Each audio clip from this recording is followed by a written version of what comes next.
So, imagine this. You've just published your first book. It's out there, it's in the world. It's during release week and you're going through a lot of things and there's so much you have to get done and you're really tired and you're no longer kind of enjoying the hype of release. So, you take a couple days off to rest. I mean, you just published a book. You earned a break. Maybe you start to try to get back into writing. You have a sequel to write after all. So you buy a new notebook, something pretty and fancy. You open it up and ready to write the sequel that there's now actual fans demanding. And you sit down to write.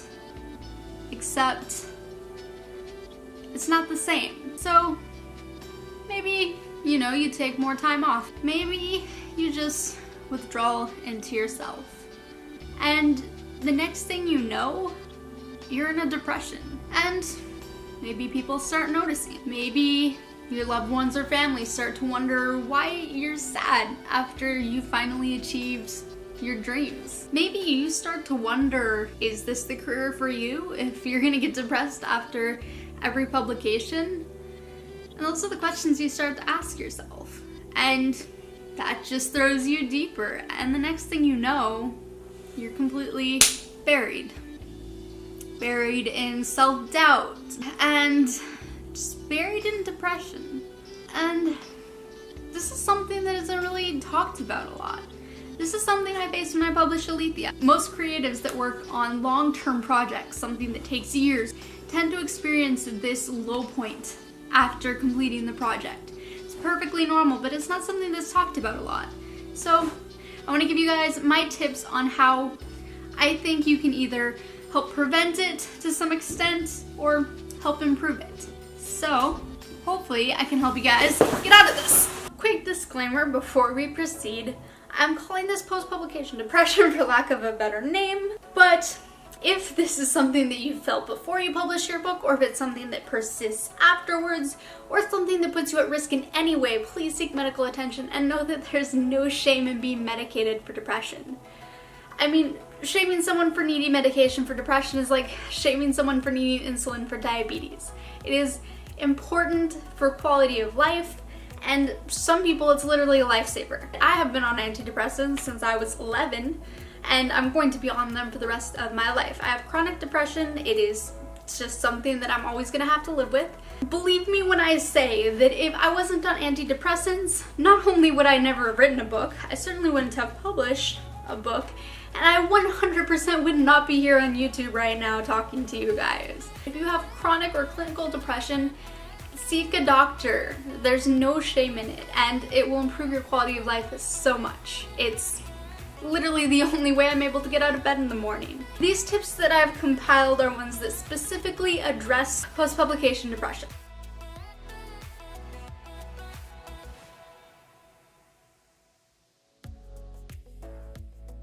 Part 1 of the before is preparing your mind. If it's your first book and you haven't ever published anything before, you don't really know what to expect. And some things we've been warned about, but some things you do not see coming. First thing you need to prepare yourself for, you probably have already heard about, and that is that you will get negative reviews. Every author in the history of forever who has a sizable amount of reviews has negative reviews. It's just how it works. Number 2 thing to prepare your mind for is the fact that you will probably lose money on this first book. And that's just the way it works. This is a business investment. When you publish a book, you're investing into it, and it's not going to take off right away. Your career is going to start out small and it's going to grow. And with each book, you're going to get closer to making a profit, and eventually you'll make it full-time. So with Aletheia, we put a lot of money into the publication of Aletheia, and we haven't broken even yet. But that's okay. I've got Red River in the works. That one will get us a little closer, and with each book you build more of a fan base, more of a following, and you get closer to reaching that point where you're making a profit. And remember, the books are up online, so maybe you don't make a profit or break even right away, but people continue buying them as you build more following, and maybe 3 years after you publish the book, you'll start to break that even point. 3, the sales and interest in your book is going to hit a cliff which it is going to go off of. Unless you know some kind of secret magic, if you do, please tell me. Then about, generally, with my experience, it was 2 months. Some people say 1 month, some people say 3 months. You're gonna get hit with a point where your sales just plummet. They just drop off and you hit a new plateau, which will continue fairly steadily for indefinitely, as far as I've experienced. 4.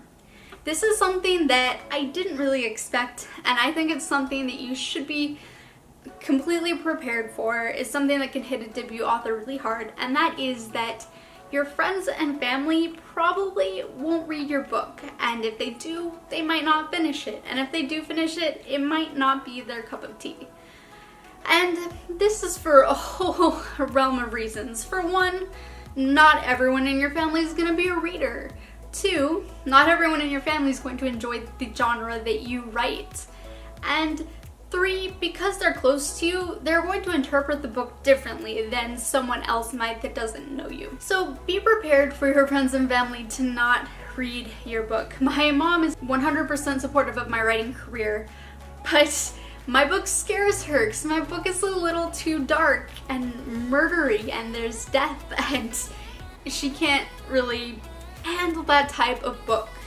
And my dad liked it, but it wasn't his favorite thing, and the things that he would have had me do differently were things that are cliches in the dystopian genre, and that's because he doesn't read dystopian, so he wasn't in my target niche. Whereas Josh's mom, she loved it, but she generally reads books like Divergent and Hunger Games and other kind of dark dystopian books. So my book falls in the category of books she reads, so it's different. Just don't expect your family to across the board read your book. They're probably gonna buy it to support you because they love you and they want to support your writing career, but if they don't read it, or if they read it and don't like it, just know that it isn't you. It isn't a commentary on your self-worth or how much they love you or on your writing.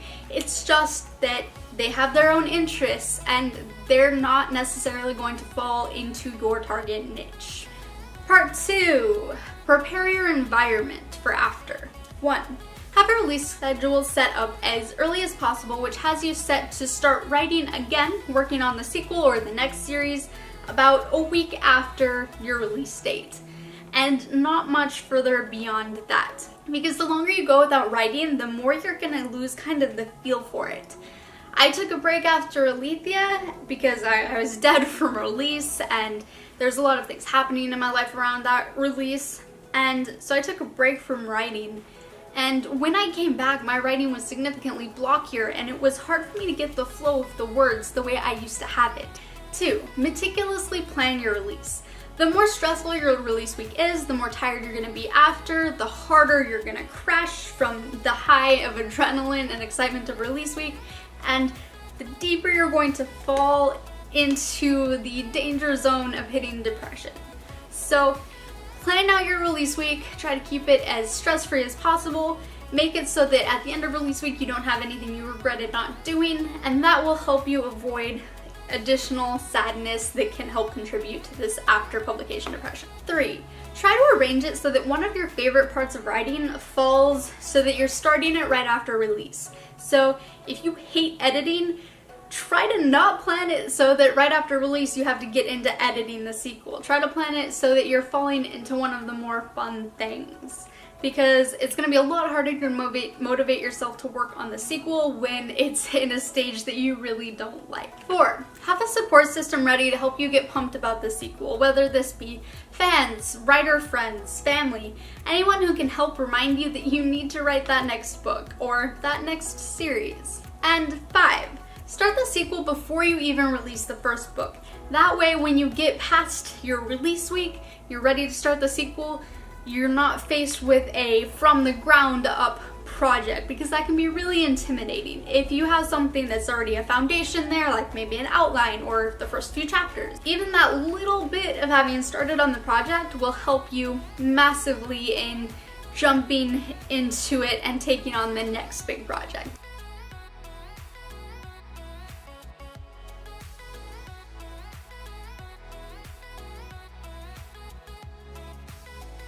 One, don't read reviews unless you are 100% sure you can handle them.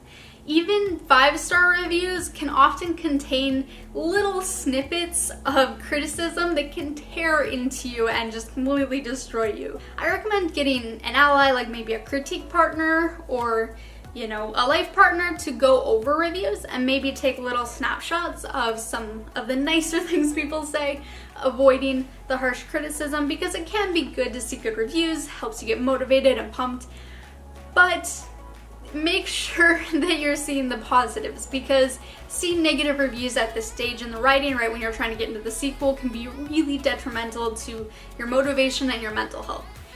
Side note, I recommend that you try to get a writer to do this review filtering for you, because there are some comments that a non-writer might not realize are just like going to destroy you mentally. 2. Find your rhythm as quickly as possible and get right back into writing. Breaks and hiatuses are incredibly good, but the longer you wait, the more you risk not being able to get back into it. So I recommend maybe take a week off, but then start writing. And if you have to start slow at first, that's fine, but start writing as soon as possible. I speak from experience when I tell you the longer you wait, the harder it gets. 3. Chase the dragon. You've been anticipating your release day for a long time, and that day came and it was exciting and there was adrenaline and it was fun and you were on this huge high because you finally achieved your dreams and you published a book and it's incredibly exciting. It's going out into the world and people are reading it. But after that high comes the fall, which is natural. Your levels of adrenaline have to come down. Your levels of excitement have to come down. This anticipated day is over and you're going to crash as a result. That's normal. We all experience that as kids, you know, the day after Christmas, where suddenly that exciting day is past and you don't really know what to look forward to. So that's what this is essentially. So instead of focusing on the fact that your release day is over, start focusing on the next release day. Don't announce dates to anyone yet because it's too early, but you can set personal goals for yourself. Like maybe set a personal goal to try to finish the sequel within a set number of months, and then maybe have beta readers a set number of months after that.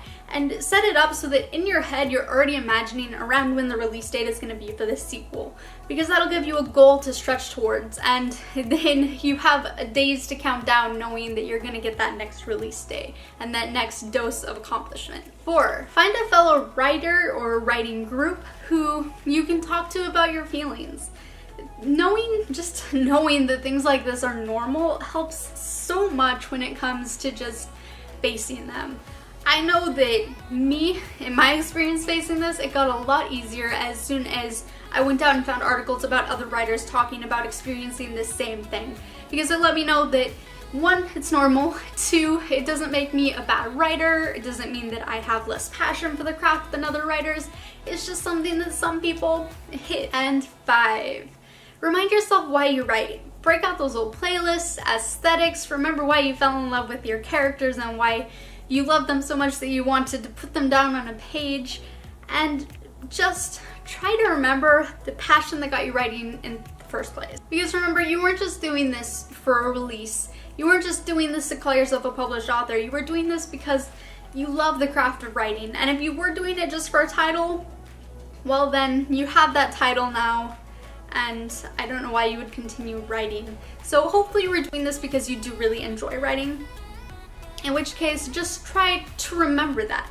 So that was my tips.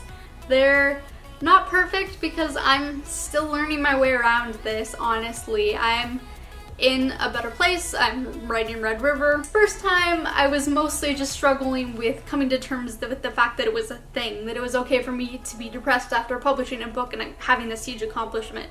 So that was my big focus this time around, but next time I'm going to focus more on ways to overcome it. So hopefully I'll have another video for you guys with more tips. So if you have any tips that you'd like to share to help, that helps you get through it, or that you think might help someone else get through it, leave them in the comments down below, please, because this was something incredibly hard for me, and I know it's incredibly hard for some other people, and anything that can help us get through it is much appreciated. And if you found any of these tips helpful, make sure to give this video a share so we can get it out to other writers out in the world.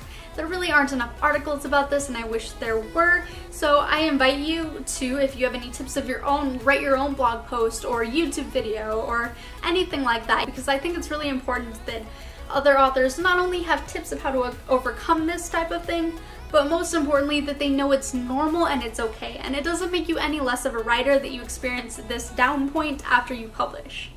So yeah, that was this video. Give this a thumbs up if you liked it or if it was helpful.